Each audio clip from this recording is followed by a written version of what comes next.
Se credete che Warhammer Age of Sigmar sia l'unico wargame fantasy, vi sbagliate di grosso. E oggi vi presento 5 giochi che potete iniziare subito con le miniature che già possedete. Dopo anni di ricerche o anni di studi sui vari wargame fantasy presenti sul panorama del gioco di miniature e wargame strategico, questi 5 wargame mi sono veramente rimasti tanto a cuore, tutti per motivazioni differenti. Questi giochi hanno il plus di essere giochi agnostici, quindi sono subito pronti all'uso. Una volta che voi avete il regolamento, potete utilizzare tutti i modelli della vostra collezione per iniziare subito a giocarci e provare questi regolamenti. Regolamenti che per lo più sono piuttosto innovativi. Ma alla fine del video vi parlo anche di un sesto gioco, un po' meno agnostico, anzi in realtà per niente agnostico, ma che va a contrapporsi direttamente, secondo me, a Warhammer Age of Sigmar, un po' per l'ideologia che lo porta avanti e come vengono utilizzati i modelli sul campo di battaglia. Ma partiamo subito. Warlords of Erewhon.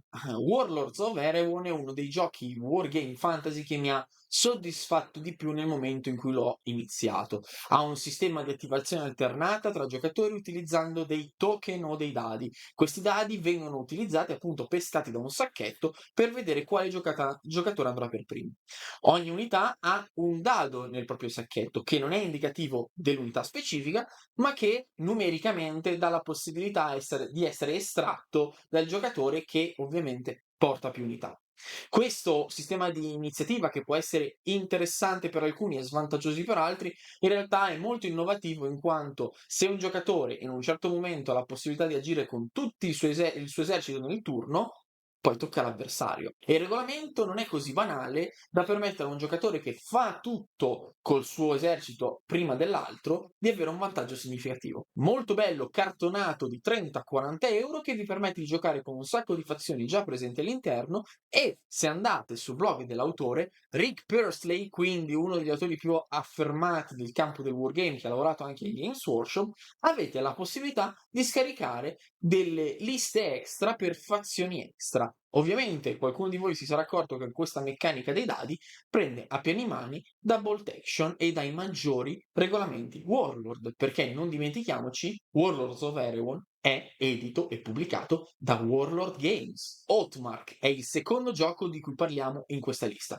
Oathmark porta l'innovazione di un gioco piuttosto moderno e dinamico all'interno di una battaglia vecchio stile tra battaglioni. Di conseguenza i modelli, diversamente da altri giochi, non si muovono singolarmente sul campo di battaglia, ma vengono schierati in battaglioni proprio come in Warhammer Old World. Si gioca con il D10 e la regola innovativa di questo gioco non è soltanto all'interno del sistema di campagna, che è un fulcro importante per il gioco, ma anche per il sistema di azioni. Le azioni che vengono tirate per ognuno dei capitani che guiderà le truppe danno la possibilità di accedere da 1 a 3 azioni che possono essere portate avanti nel campo di battaglia, e quindi ogni test disciplina delle varie unità le rende più o meno performanti. Le unità vengono gestite in gruppi con una linea frontale di 5, quindi le basette sono standard e possono essere sviluppate sul retro molto facilmente, e soprattutto il sistema di campagna di cui parlavamo vi permette di creare genericamente un vostro territorio, un vostro regno,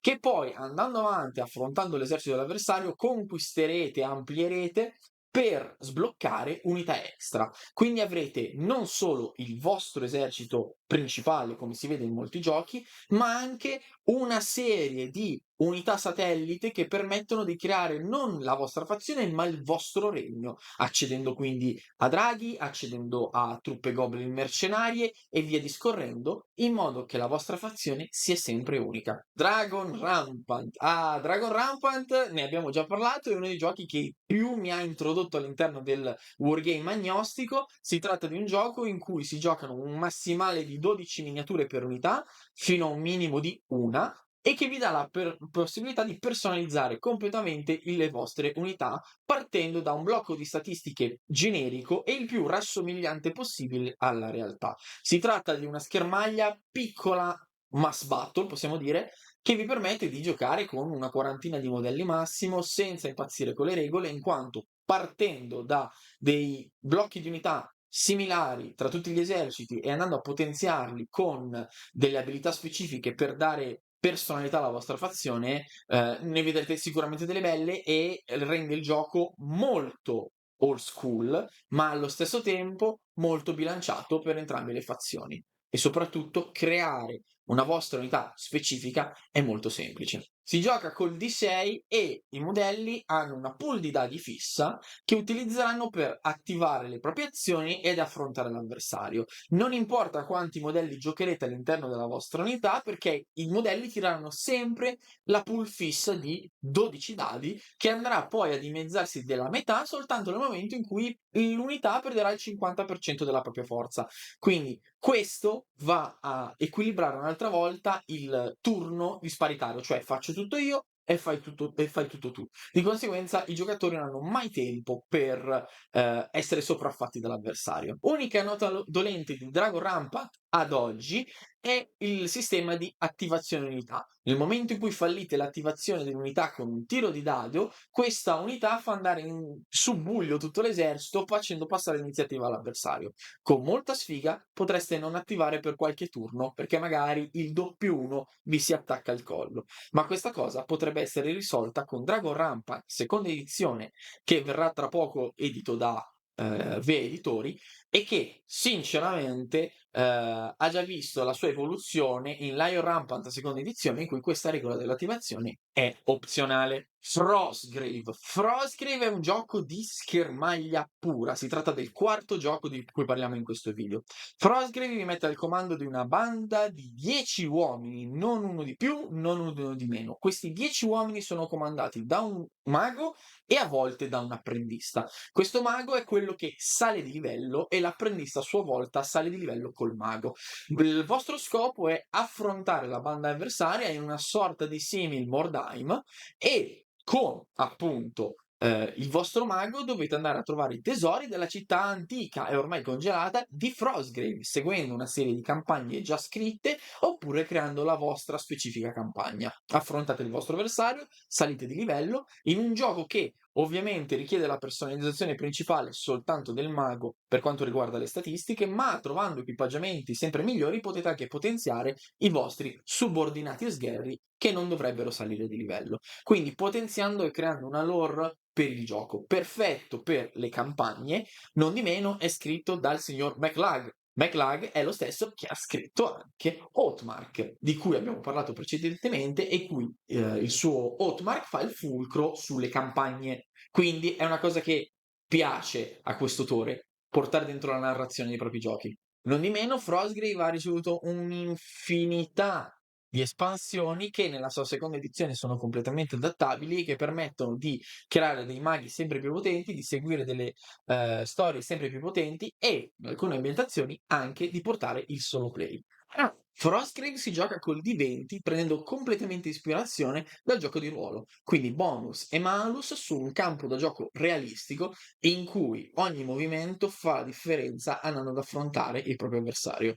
One Page Rule è l'ultimo wargame. One Page Rule è un gioco che letteralmente all'inizio, quando è stato creato, era di una sola pagina. Nasce con un Patreon e vi permette, con un sistema di creazione di unità, di giocare o un'infinità di eserciti presi dalle più disparate ambientazioni conosciute. Quindi, se voi avete miniature di Warhammer, potete utilizzare le stesse miniature per giocare a One Page Rule, inventarle voi stesse o fare riferimento ad altre liste di esercito prese da altre ambientazioni, prese da altri giochi, perché One Page Rule ha questo vizio di buttare tutto nel calderone facendo proprie le fazioni, ma buttandole in un gioco che fa della sua semplicità il fulcro. Giocate con semplicemente due statistiche che sono la qualità, quindi la forza, la capacità di affrontare i pericoli del vostro avversario e il tiro salvezza per difendersi dai colpi nemici.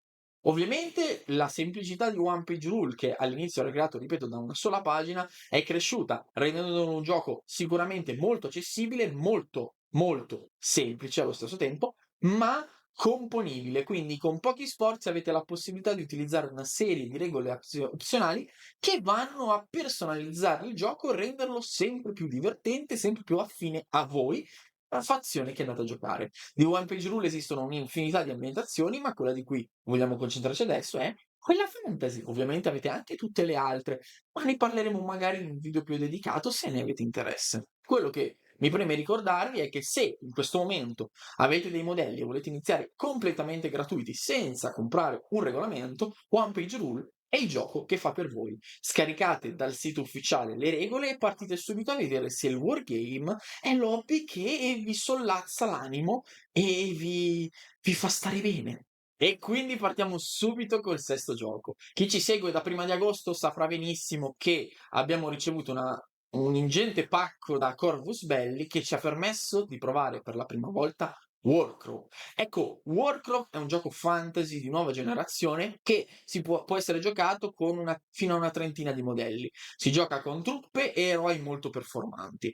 All'interno di Warcraft avete la possibilità di creare e equipaggiare le vostre unità con varie tipologie di eroi per cambiarne le abilità e questi eroi andranno a potenziare specificatamente con le loro regole le vostre unità. Warcraft è un gioco in crescita e in divenire perché ogni mese stanno buttando fuori modelli nuovi, essendo praticamente un wargame neonato. Fa parte di quei wargame di nuova generazione che ogni tanto sembrano più dei miniature game piuttosto che dei wargame veri e propri, ma che da loro hanno un fascino e uno studio del regolamento molto approfondito per permettere ai giocatori di combattere, divertirsi seguendo delle regole molto caratteristiche. Ne parleremo sicuramente in questo mese, in quanto Warcraft è il gioco del mese e avremo tanto tanto di cui parlarne. Ovviamente questa è semplicemente la punta dell'iceberg, ci sono tantissimi giochi di cui parlare e avremo possibilità in futuro, soprattutto se siete interessati e nel caso scrivetelo qui nei commenti,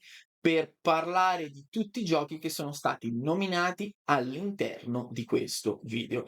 Tutti i giochi fantasy che vi danno la possibilità, se volete, di giocare a un wargame fantasy utilizzando i vostri modelli di Warhammer che avete già, ma se volete allontanarvi appunto dalla branca di Warhammer, questo è il video che fa per voi. Quindi scrivete nei commenti se già ne conoscevate qualcuno e soprattutto se volete approfondirne qualcuno perché siete stati interessati.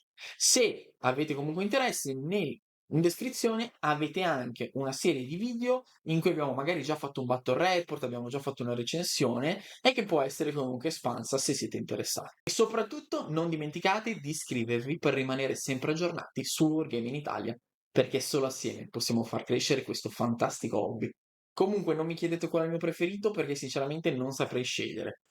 Qualcosina in mente ce l'ho.